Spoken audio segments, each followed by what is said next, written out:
মানে 300 ছেলেমেয়েকে মারতে হবে, মারা ফেলতে হবে। আমরা এখন এই সুযোগ সুবিধা দিয়ে কী করবো? আমাদের চাই না, আমাদের এই গভর্নমেন্টও চাই না এর এই ধরনের স্বৈরাচারিতা, এর শাসন এবং এর যে মন্ত্রীরা এদের যে কথার বহর অসাধারণ, আমরা এই বহর চাই না।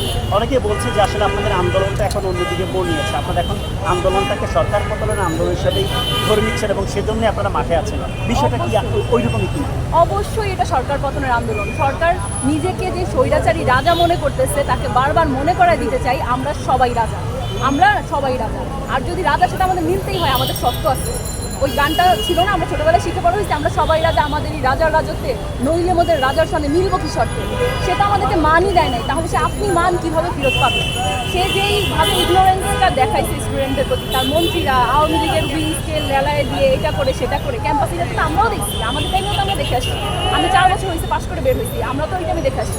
তো এটা তো কোনো সুস্থ পরিবেশ না, এটা অবশ্যই সরকার প্রতি। তার যদি লজ্জা থাকতো, একটা বুলেট চলার পরেই সে বলতো যে আমি আর এইখানে শাসন করবো না, আমার দ্বারা হয় নাই। কিন্তু তার তো সেই লজ্জাই নাই, তার ক্ষমতার এত আশ, এটা সারপ্রাইজিং, এটা হইতে পারে না।